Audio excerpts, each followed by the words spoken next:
তো একটু আগে আমরা বয়েলস লতে কী দেখলাম, সেখানে আমরা টেম্পারেচার মানে তাপমাত্রাকে স্থির রেখে আয়তন আর চাপের মধ্যে সম্পর্ক দেখেছিলাম। আমরা দেখেছিলাম যে চাপের সাথে আয়তন ব্যস্তানুপাতিক মানে রেসিপ্রোকাল। যদি চাপ বাড়াই আয়তন কমবে, বা আয়তন যদি কমাই চাপ বাড়বে, সেটা আমরা এখান থেকে দেখতে পারি। যদি প্রেশার বাড়াই তাহলে এই জায়গাটা কমে যাবে, তাই না? আচ্ছা, তো এবার আসবো আমরা চার্লস লতে। সেখানে আমরা তাপমাত্রা না, আমরা চাপকে মানে প্রেশারকে কী রাখবো, কনস্ট্যান্ট বা ধ্রুবক ধরে নেব আর কি। তো প্রথমে আসি যে প্রেশার কনস্ট্যান্ট আসলে কী বোঝাচ্ছে। আমি যেটা করলাম, ধরো আমি এই যে গ্যাস, এখানে টেম্পারেচার ইনক্রিজ করে দিলাম মানে তাপমাত্রা বাড়ালাম। তো কোনো একটা গ্যাস তাপমাত্রা যদি বাড়াই তাহলে কি হবে, এই যে অ্যাটমগুলা তাদের কি বাড়বে, গতিশক্তি বা কাইনেটিক এনার্জি বাড়বে। তাদের কি হবে, চারদিকে ছোটাছুটি বেড়ে যাবে। ফলে কি হবে, ওরা এই পাত্রের গায়ে কি হবে, আরও বেশি কি করবে, ধাক্কা দিবে। তার মানে ওদের প্রেশার বাড়বে। কিন্তু আমরা কি বললাম যে চার্লস লতে আমরা প্রেশার কি রাখবো, কনস্ট্যান্ট। তো আমি যদি এই যে ভিতরে প্রেশার কি রাখতে চাই, কনস্ট্যান্ট রাখতে চাই, কি করতে হবে, আমাকে ওদেরকে আরও জায়গা দিতে হবে। তো জায়গা দেওয়ার জন্য আমাকে এই যে পিস্টন, সেটা কি করতে হবে, নিচে নামিয়ে আনতে হবে। তাহলে কি হবে, এই যে ভিতরে প্রেশার কি থাকবে, কনস্ট্যান্ট থাকবে। তার মানে কি হচ্ছে, আমি যত টেম্পারেচার বাড়াচ্ছি ভলিউম কি হচ্ছে, বাড়ছে। যদি আমি কি করি, প্রেশার কনস্ট্যান্ট রাখতে চাই। ক্লিয়ার? এখন অনেকে বলতে পারে যে প্রেশার কনস্ট্যান্ট রাখা মানে তো পিস্টনটাকে এখানেই রাখা। আসলে না, পিস্টন এখানে রাখলে ভিতরে প্রেশার কী হতে থাকবে, আরও বাড়তে থাকবে, কারণ টেম্পারেচার বাড়ছে। ক্লিয়ার? টেম্পারেচার বাড়ছে, ওদের কাইনেটিক এনার্জি বাড়ছে, ওদের ছোটাছুটি আরও বাড়বে, ওদের আরও বেশি জায়গা লাগবে। তো সেই জায়গাটা তোমাকে দিতে হবে। তো বেশি জায়গা দেওয়া মানে কি, আয়তন বাড়ানো। তার মানে আমরা লিখব চার্লস ল থেকে ভি প্রপোর্শনাল টু আমাদের টি। কারণ হচ্ছে তাপমাত্রা বাড়লে আয়তন কী হবে, বাড়বে, কারণ গ্যাসের ছোটাছুটি আরও কী হবে, বেড়ে যাবে। তো আর প্রেশারটা হচ্ছে কি, কনস্ট্যান্ট। ক্লিয়ার? সো এখান থেকে আমরা লিখতে পারবো যে V equals to K T or V by T equal to K. তার মানে ভি আর টি এর রেশিও অলওয়েজ কী হবে, কনস্ট্যান্ট হবে। এক্সাম্পল দিই, যেমন হচ্ছে কোনো একটা গ্যাস যদি আমরা তার ভলিউম যদি 30 হয়, 30 লিটার, আর টেম্পারেচার যদি হয় 10 ডিগ্রি সেলসিয়াস, ওকে, এটা V1, এটা T1। তো আমি যদি তার ভলিউম বাড়াই, ভলিউম বাড়িয়ে যদি আমি V2 ইকুয়াল টু 60 লিটার, তাহলে T2 নিব হচ্ছে আমি 20 ডিগ্রি সেলসিয়াস। এবার যদি আমি ভি আর টি এর রেশিও নেই, তাহলে কী হবে দেখো, যে V1 by T1 equal two 30/10 মানে 3, আর V2 বাই T2 হবে কত আমার, 60/20 মানে হচ্ছে 3। তার মানে ভি আর টি এর রেশিও অলওয়েজ কী হচ্ছে, সেম হচ্ছে। যদি আমরা প্রেশার কী রাখি, কনস্ট্যান্ট রাখি, তাহলে টি এর সাথে ভি এমনভাবে চেঞ্জ হবে যাতে রেশিও অলওয়েজ সেম হয়। যখন টি ছিল 10, তখন ভি কত, 30। তো টিকে আমরা বাড়িয়ে 20 করলাম, ভি হয়ে গেল কত, 60। তো রেশিও অলওয়েজ কী থাকবে, সেম থাকবে। মানে হচ্ছে V1 by T1 equal to V2 by T2। Clear? So আমার চার্লস ফর্মুলা কি, আমার ভি প্রপোর্শনাল টু টি, বা ভি আর টি এর রেশিও কী থাকবে, কনস্ট্যান্ট। তো আমরা একটু আগে বয়েল ফর্মুলা দেখেছিলাম।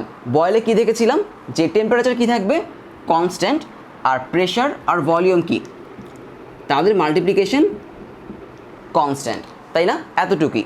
কিন্তু চার্লস ফর্মুলা কিন্তু এতটুকুই না। চার্লস ফর্মুলায় চার্লস যেটা বলেছে যে কতটুকু টেম্পারেচার বাড়ালে ভলিউম কতটুকু বাড়বে, সেটাও কিন্তু বলা আছে, এবং সেটাই আসলে মেইন ডেফিনেশন। এটা কিন্তু মেইন ডেফিনেশন না। হ্যাঁ, আমরা এটাও বলতে পারি, কিন্তু আলাদা আরেকটা ডেফিনেশন আছে, সেটা আমরা এখন দেখব। তো আমি ধরলাম যে আমার কিছু গ্যাস আছে এখানে, যার টেম্পারেচার হচ্ছে 0 ডিগ্রি সেলসিয়াস, মানে এই গ্যাসের টেম্পারেচার 0 ডিগ্রি সেলসিয়াস, আর ভলিউম ধরলাম হচ্ছে আমি V0। ক্লিয়ার? তো এই গ্যাসটাকে আমরা এখান থেকে ইনক্রিজ করে ধরো নিয়ে গেলাম হচ্ছে 20 ডিগ্রি সেলসিয়াসে, আর 20 ডিগ্রি সেলসিয়াসে তার ভলিউম আমি ধরলাম হচ্ছে V1। এটা হচ্ছে তার ভলিউম, এটা হচ্ছে তার টেম্পারেচার। এখন আমি যেটা করতে চাই, আমি হচ্ছে এই গ্যাসটাকে তার টেম্পারেচারকে 1°C ইনক্রিজ করতে চাই। ক্লিয়ার? তো আমি কী করলাম, এই গ্যাসটাকে 1° ইনক্রিজ করে 21°C নিয়ে আসলাম। ক্লিয়ার? আর 21°C আমি তার ভলিউম ধরলাম হচ্ছে V2। ক্লিয়ার? আচ্ছা, তো এটা 0°, ভলিউম হচ্ছে V0, 20°তে তার ভলিউম হচ্ছে V1, আর 21°তে তার ভলিউম হচ্ছে V2। এখন চার্লস কি বলে?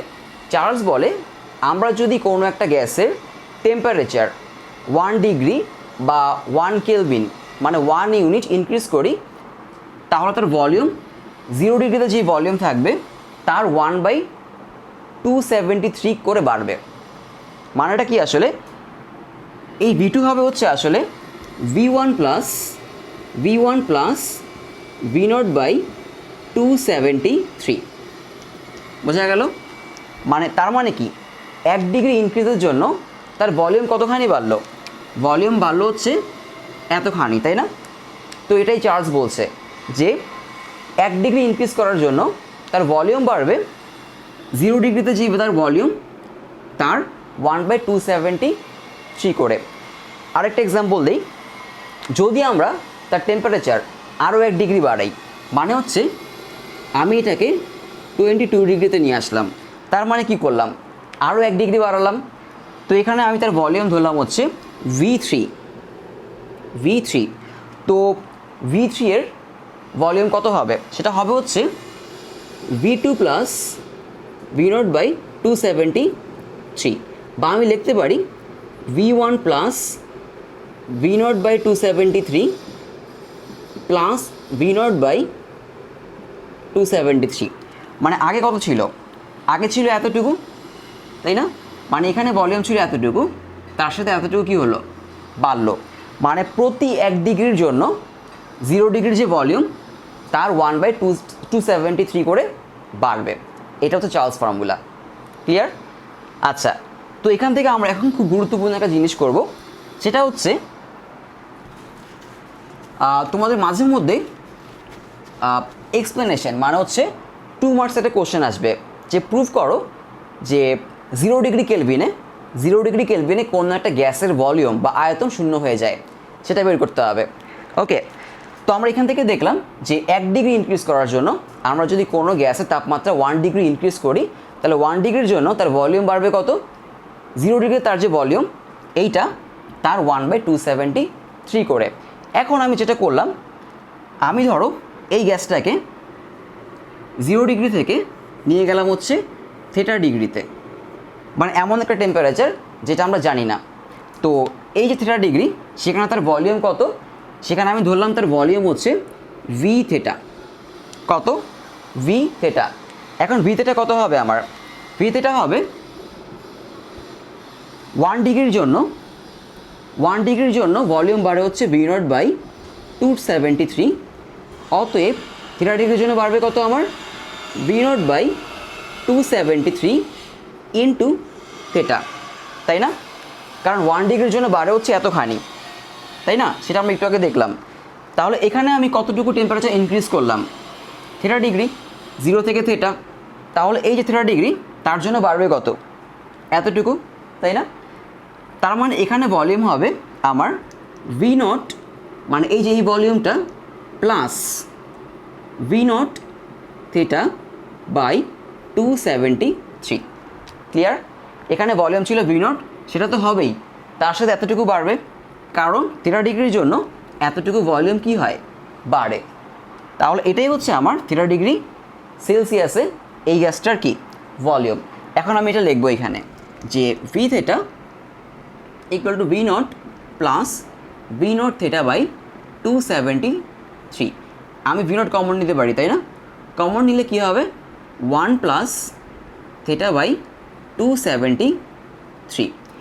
এখন কথা হচ্ছে, কোশ্চেনটা ছিল এরকম যে 0° কেলভিনে বা পরমশূন্য তাপমাত্রা বা হচ্ছে অ্যাবসোলিউট টেম্পারেচারে গ্যাসের আয়তন শূন্য হয়ে যায়। তো 0° কেলভিন মানে আসলে কি? 0° কেলভিন আমি লিখতে পারি ইকুয়াল টু -273°C। কারণ আমরা যখন সেলসিয়াস থেকে কেলভিনে যাই +273 করি, তো ঠিক একইভাবে সেলসিয়াস থেকে যদি আমি কেলভিনে আসতে চাই আমাকে -273 করতে হবে। তার মানে 0 ডিগ্রি কেলভিন ইকুয়াল টু হচ্ছে কত, -273 ডিগ্রি সেলসিয়াস। তো আমরা এখানে বসাবো হচ্ছে -273 ডিগ্রি সেলসিয়াস, কারণ কোশ্চেনটা হচ্ছে পরম শূন্য তাপমাত্রায় গ্যাসের আয়তন কী হয়, শূন্য হয়। তো পরম শূন্য তাপমাত্রা হচ্ছে আমার কত, 0 ডিগ্রি কেলভিন। তো আমি এটা এখানে বসাই, যেটার জায়গায় হচ্ছে কত, -273। তাহলে কি আসবে, V0 1 -273, এখানে 273। ওকে, সো এখানে যেটা হবে এখন, এই যে 273 আর 273 কাটাকাটি করে কত থাকবে, কেটে গিয়ে থাকবে হচ্ছে 1। ক্লিয়ার? তার মানে আমার V0 1 - 1 ইকুয়াল টু হচ্ছে 0। So V theta equal to 0। এই V থিটা কি আসলে, এই V থিটা হচ্ছে পরম শূন্য তাপমাত্রা বা হচ্ছে অ্যাবসোলুট টেম্পারেচারে গ্যাসের আয়তন কত আসলো, আমার 0 আসলো। তো আমরা যদি এটা আবার একটা গ্রাফে দেখি, একটা গ্রাফে যদি দেখি তাহলে কীরকম হবে জিনিসটা, এটা হচ্ছে আমার ওয়াই এক্সিস আর এটা হচ্ছে আমার এক্স এক্সিস।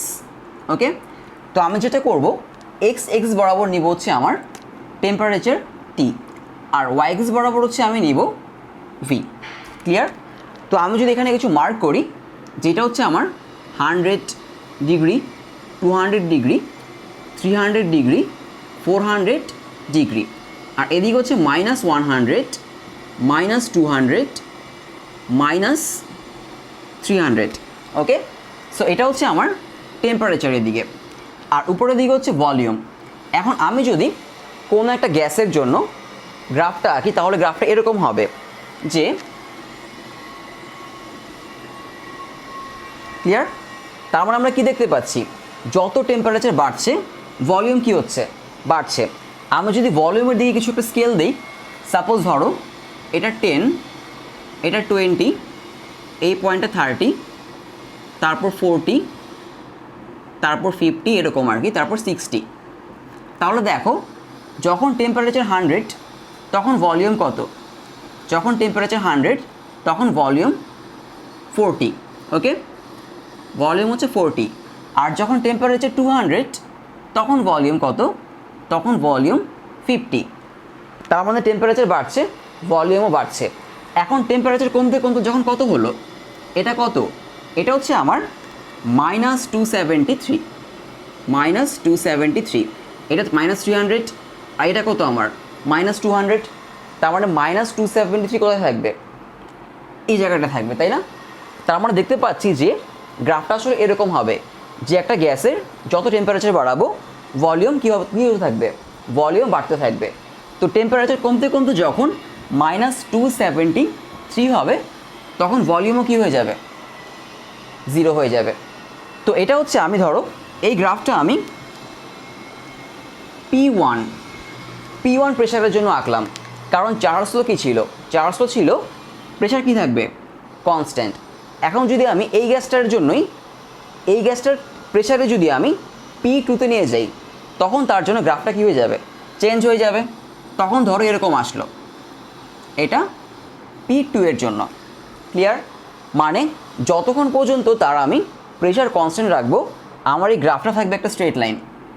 আমি প্রেশার চেঞ্জ করলে তার গ্রাফটাও চেঞ্জ হয়ে যাবে, হয় উপর উঠবে নয় কি নিচে নামবে। ক্লিয়ার? তো এতটুকু পর্যন্ত ছিল হচ্ছে আমাদের চার্লস ল। কি দেখলাম আমরা, যে ভি প্রপোর্শনাল টু কি, টি, তাই না? আমরা যদি টি বাড়াই তাহলে কী বাড়বে, আমাদের ভিও বাড়বে, এটাই আমরা দেখলাম। আর এটা হচ্ছে চার্লস লর জন্য গ্রাফ।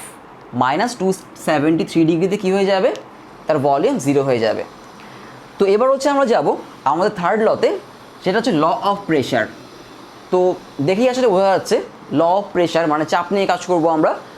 তো একটা জিনিস বলি যে প্রথম যে লটা, এটাতে আমরা কাকে কনস্ট্যান্ট রাখছিলাম, আমরা কনস্ট্যান্ট রেখেছিলাম হচ্ছে টিকে, তাই না, টেম্পারেচারকে।